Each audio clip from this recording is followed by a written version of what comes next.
哟，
二位客官，您这边请。花魁和朱您坐那儿吧。好不风流啊！啊，就是呀，千里追夫呢，真是一段佳话呀！来，哎，客官，您的酒。是司空师叔。老板，来张纸和笔，还有个信封。好嘞。你要做什么？给长风写信。长风？你们这位师叔，这位朱雀使不会叫司空长风吧？师兄听说过他的名字。这小子有出息了。哎，客官请。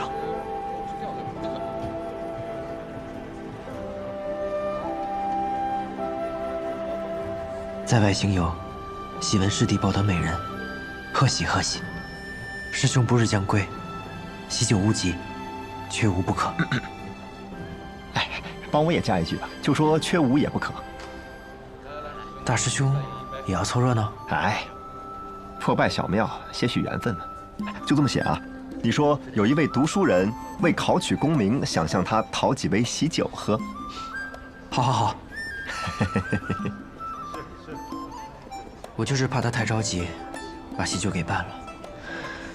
我这辈子还没有参加过兄弟的婚宴呢。云哥的没赶上，长风的就更不可能错过了。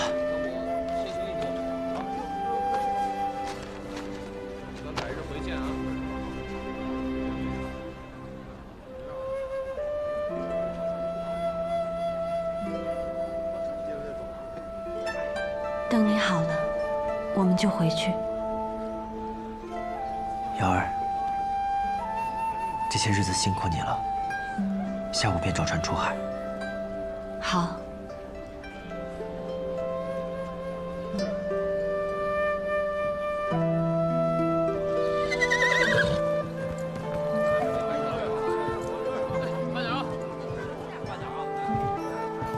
诸位，上面都准备好了，可以出发了。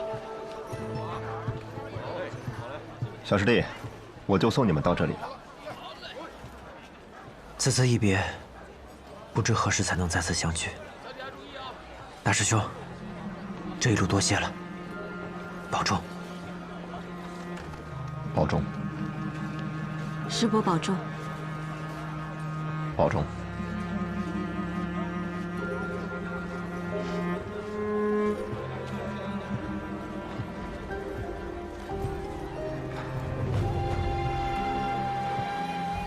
别看了，愿你归来，依旧是那个意气风发的百里东军。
瑶儿，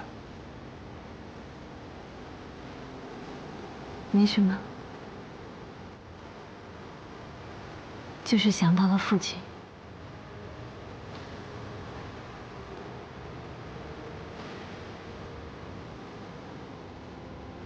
东君，我自小与父母分别，对于我父亲的记忆已经很模糊了。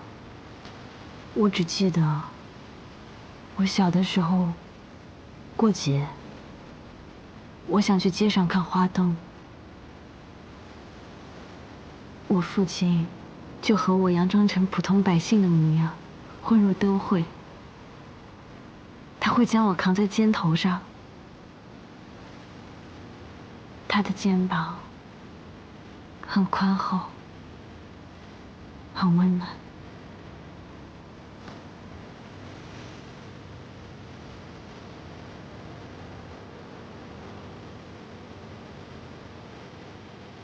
与父亲的重逢真的太短暂了，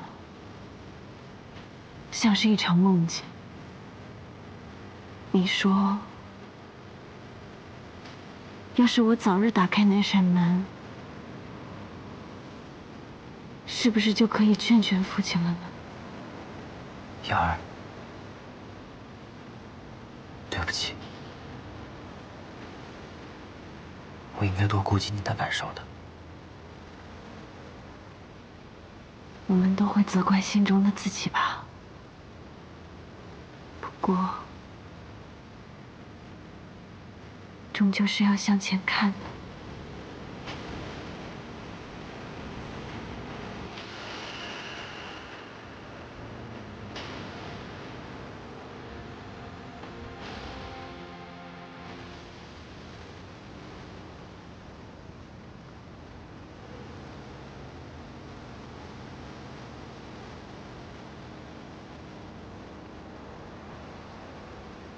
到了，瑶儿，你看，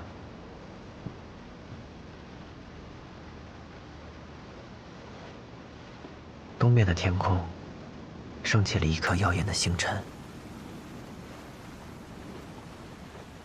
瑶光。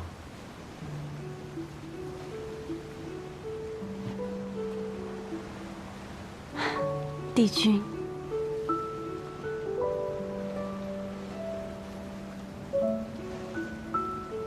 东升瑶光，西起帝君。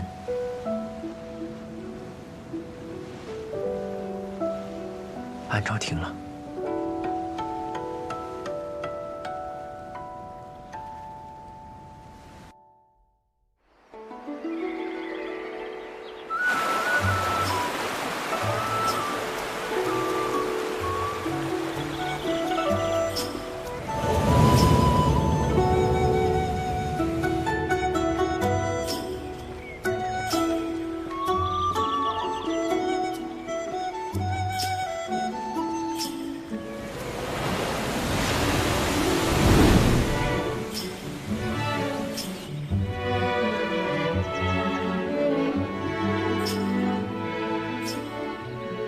蓬莱岛，我终于到了，真是感慨啊！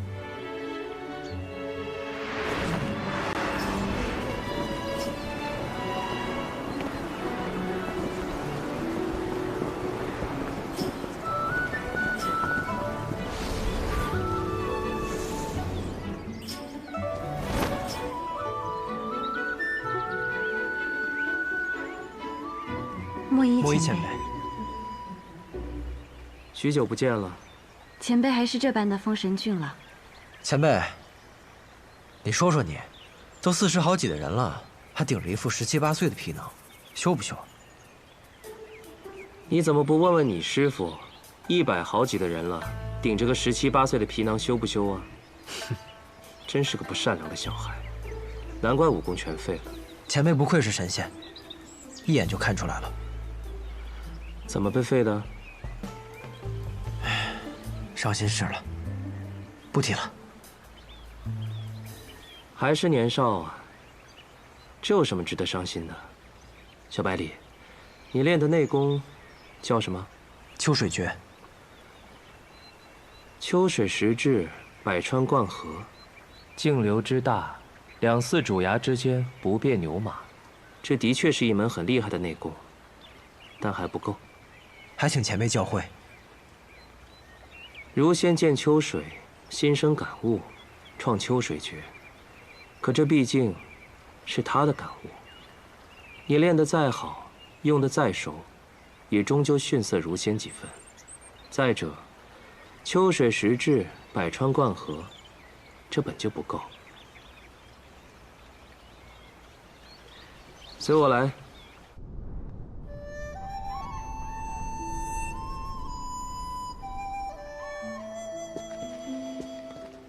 你师傅呢？我师傅出门远游了，不知何时才能回来。这怕是很难再回来。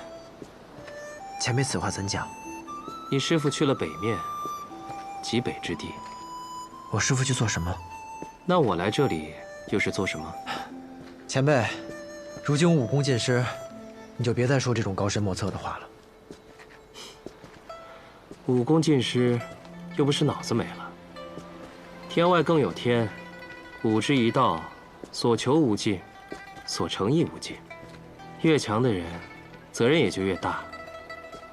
北面的冰原，西面的荒漠，东面的无垠大海，南面的万众大山，人间绝境，四方圣人。总有一天，你也会去镇守一方的。我，不过这都是以后的事。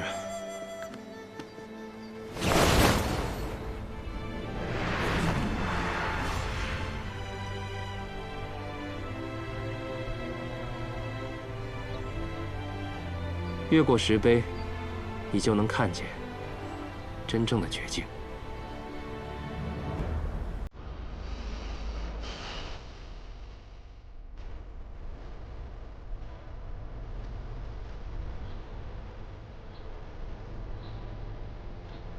天无尽头。以前的人留下来的是“天尽头”3个字，可我觉得，所谓尽头，不过是我们的目光有尽头，而并非真正的尽头。所以我便改成了“天无尽头”。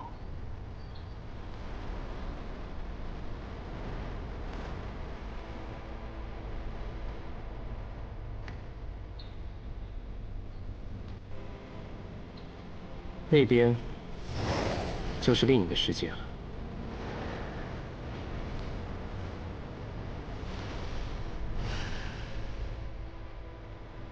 去吧。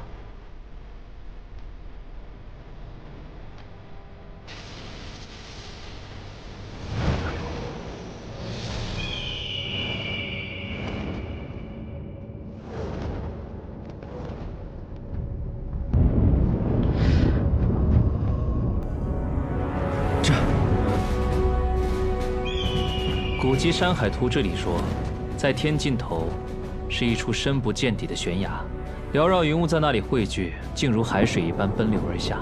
急速的奔流燃起火焰，将整片天空烧得通红。另一本古籍《天风野录》里说，这天之尽头，每当有盛世来临，会有众仙来朝，万佛参拜，是绝世仙人之住所。我想，这写书之人一定来过这里。因为他们所说的都是真的。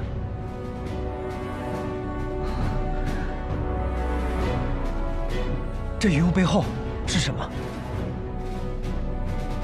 我也不知道是什么，或许确是仙人佛祖，或许不过是虚梦幻影，又或许真的到了天的尽头。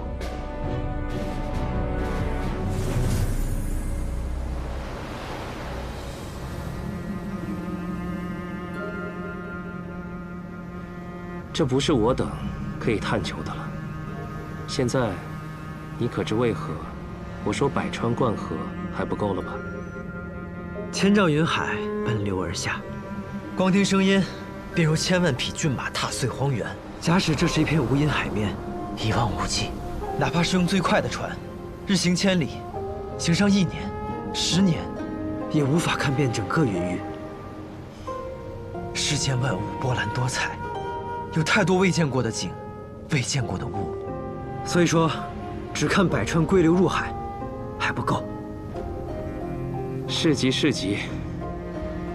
秋水时至，河伯自傲，但是在这大海面前，却也只能望洋兴叹，更别提这无垠云海。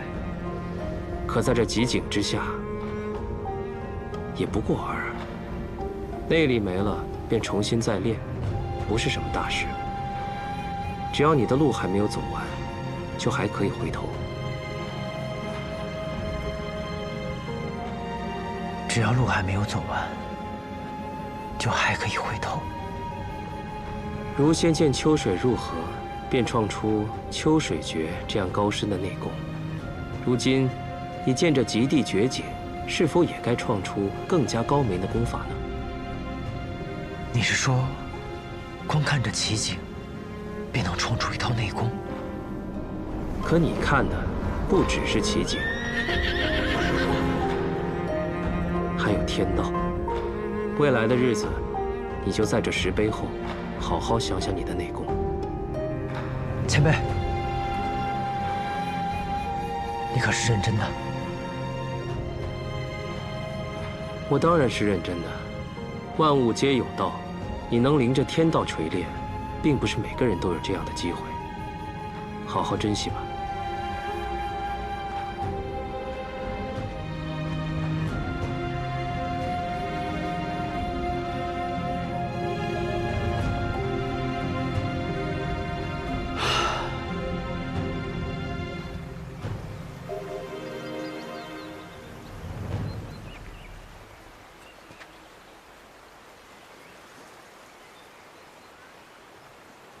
莫一前辈，你在干什么？我在观海，潮起潮落，真如人生。我父亲年轻的时候是个温和有礼的人，妹妹随我一起长大，也曾天真烂漫。可能是人生太长了吧。走着走着，心就乱了。我们活在世间，或许一直在摸索自己想要什么，不知道自己想要什么没关系，但一定要清楚自己不要什么。抛下自己不想要的事情，一切事就会变得明朗起来。前辈怎么突然变成了一个讲大道理的老师？我都有些不习惯了。唉，年纪大了，看到有缘的年轻人，便忍不住多说几句。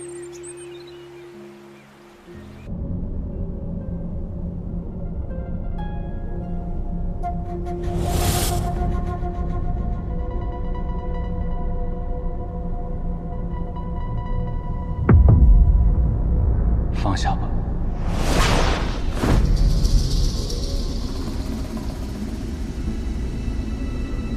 云哥，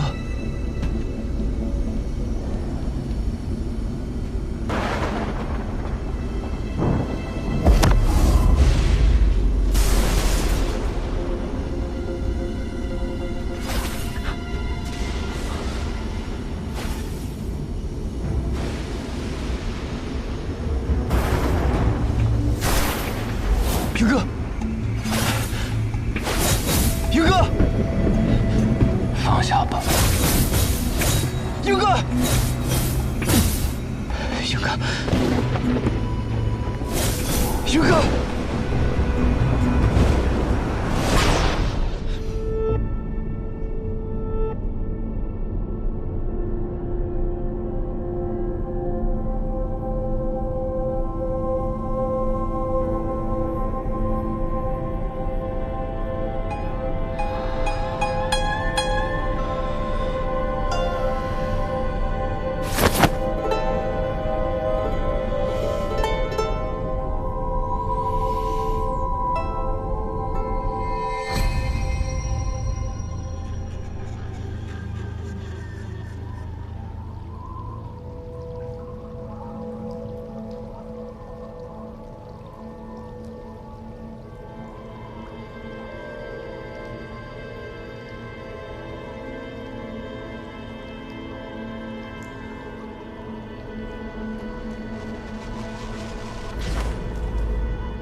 叶鼎之，叶鼎之！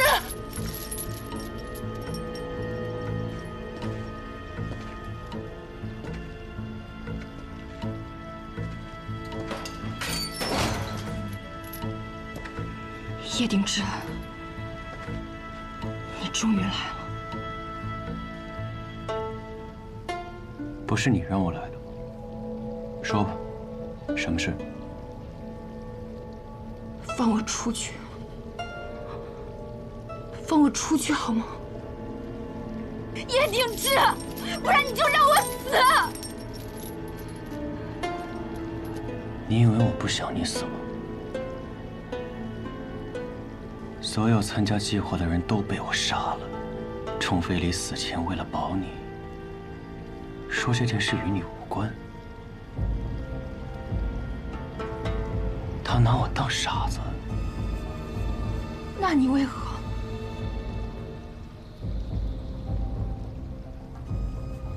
因为需要一个傀儡。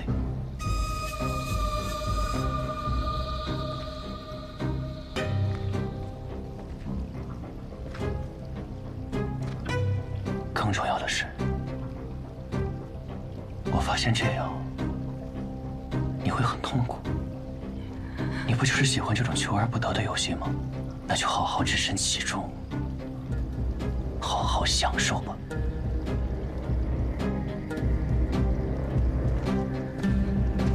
叶鼎之，叶鼎之，你回来！你回来，放我出去！你回来！叶鼎之，叶鼎之，叶鼎之，你回来！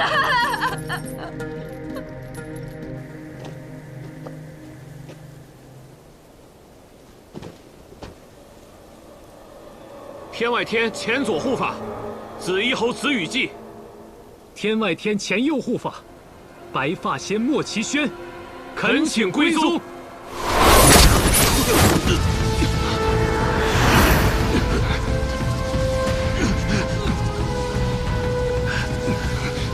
你们不惧？我本已该死，命是你救的，若你真要拿回，我有何惧？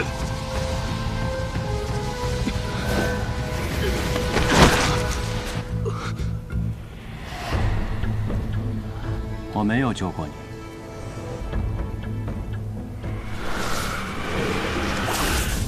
我和齐宣叛宗之后，逃到那片竹林，发现那个小屋，而这东西就在小屋里找到。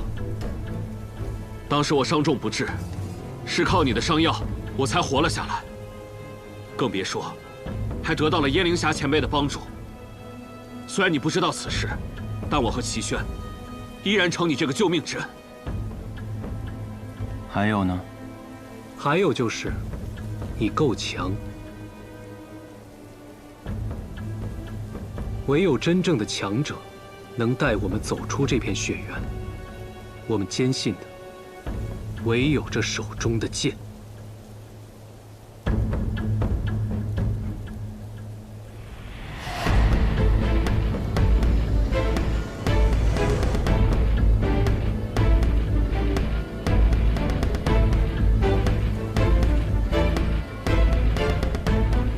是要回宗吗？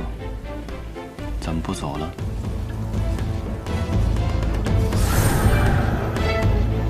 谢宗主。这只是一个局，不够强，就只能做棋子。所以我的父亲被诬谋反，满门抄斩，所以我的妻子几次被人夺走，始终不得安宁。从今往后，我不要再当局中的棋子，我要做下棋的人。棋局，棋子，你一定不是甘愿的。就算身在局中，我也要破了这局。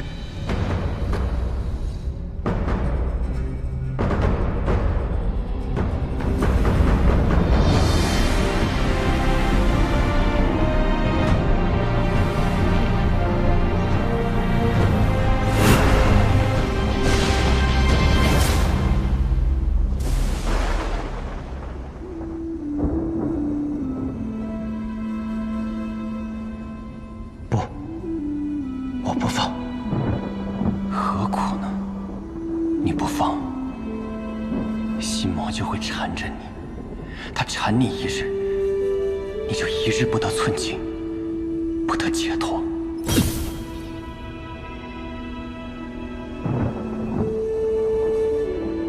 我说了，我不放。这么久了，你每天都在想着那一日。可那日之事已然发生，一切已成定局，你不放又有何用呢？是谁说一切已成定局？只要没走到我百里东军要走的路，一切便还没有结束。可我的路已经走完了，走到这里，我心甘情愿。不要再困在这里了，没用的。放弃吧。不，若放不放弃都没有差别，你为何会让我放弃？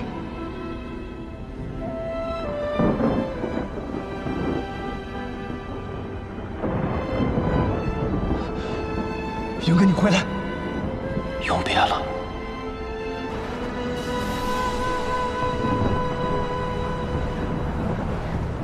云哥，你给我回来！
不错，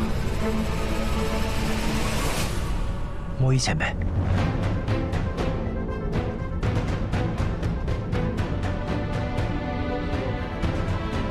如何了？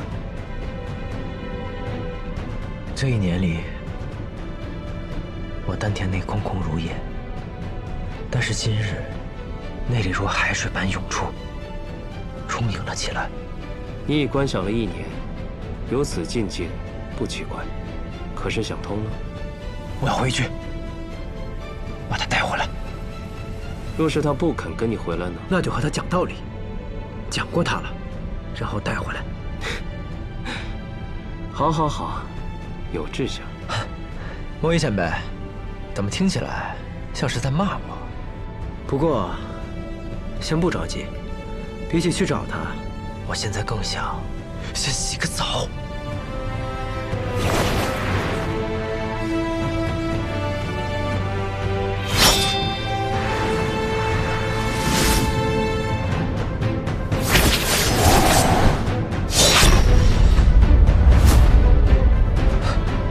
快哉快哉！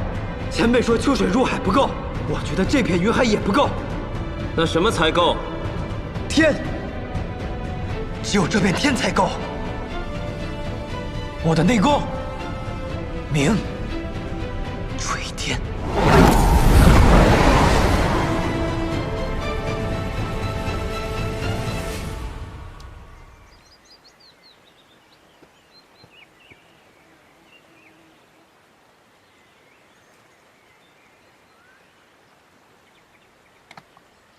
来，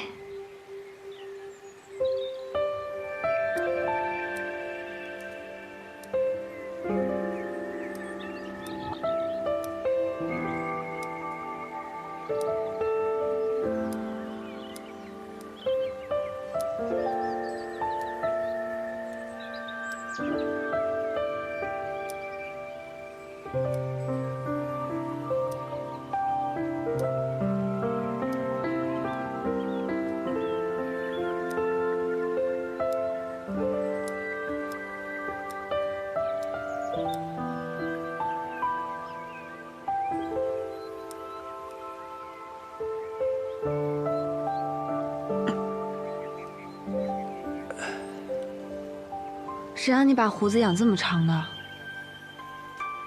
瑶儿，你说我在这石碑后面，似乎没有了时间的概念。我这一去都1年多了，却感觉只去了几天，唯独这脸上的胡子没有骗人。不过，倒是也算有收获，我练就了属于我的内功，名垂天，是不是还不错？是，就是这胡子要是更干净一点，那就更不错了。哦。别动，不然一会儿真刮到脸了。嗯。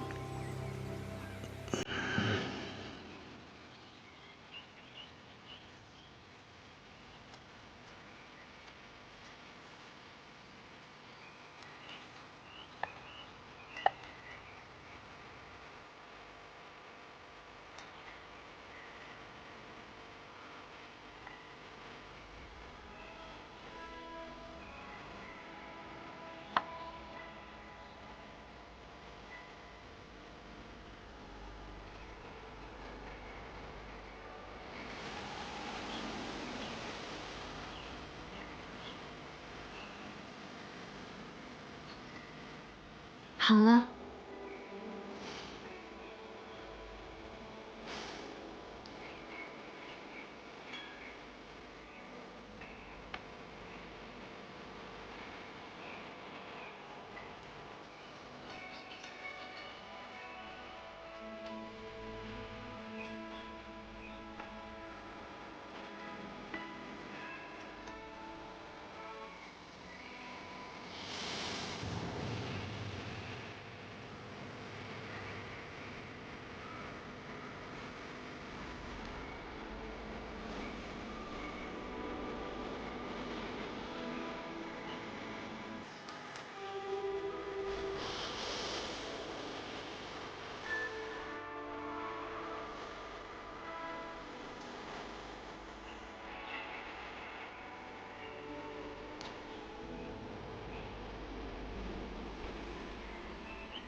百里东君这小子，刚刚竟然入了一瞬的神游玄境，倒是有趣。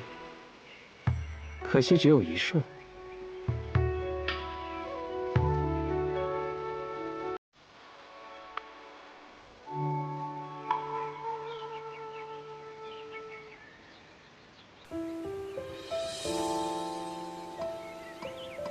莫一前辈，我们也该走了。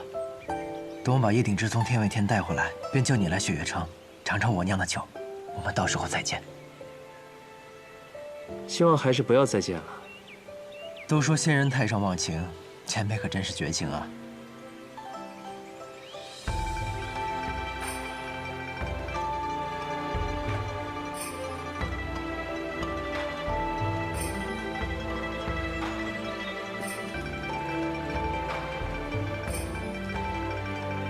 若你再次见到我，一定会后悔今日所说的话。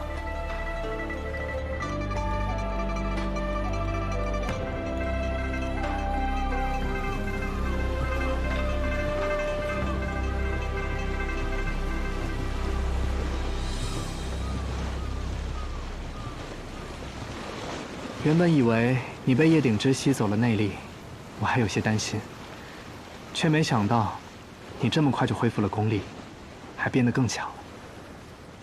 但让我感到最开心的是，你又恢复了往日的义气。师兄呢？这2年可好？好，也不好。怎么说？说来话长，进去说吧。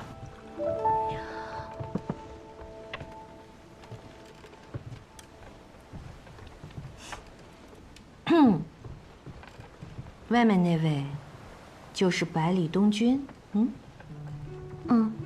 那我一会儿可要好好瞧瞧他。姐姐，我拿着你的信物去了秀水山庄，也做了师傅的弟子。从今往后啊，你可不能再叫我姐姐了，论辈分，得叫我师妹。落霞姐姐，你就别打趣我了。打趣你多开心啊！哟，百里公子久仰大名啊！哦，没想到我不在江湖1、2载，名号竟还如此响亮，惭愧惭愧。可非此名啊，而是姐姐。师傅，坐吧。师兄方才所言何意？可是遇到了什么麻烦？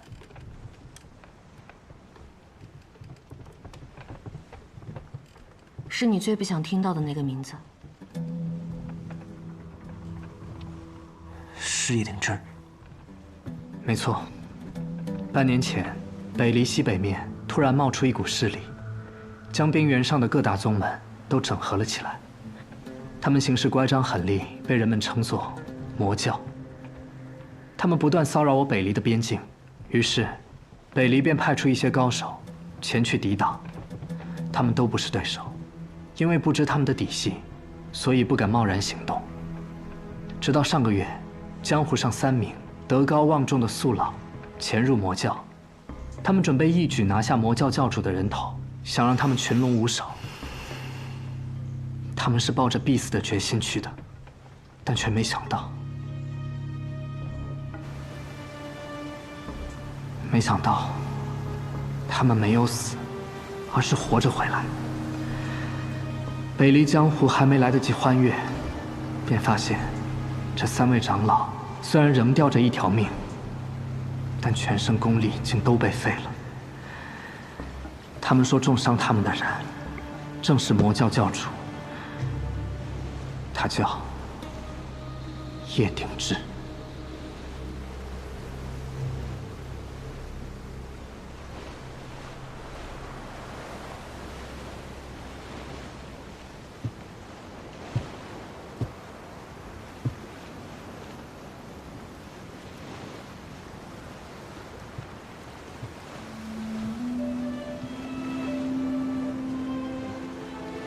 东君，你在想什么？我在想云哥。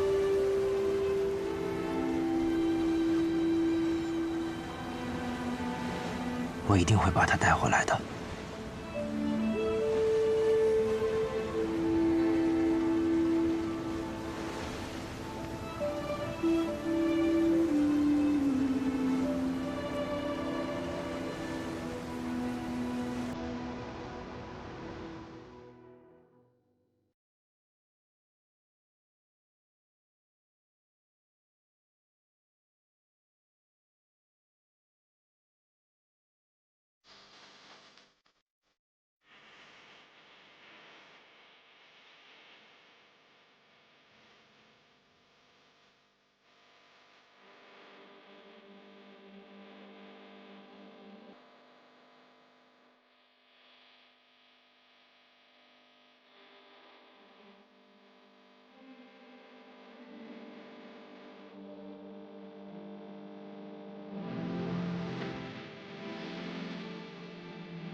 是。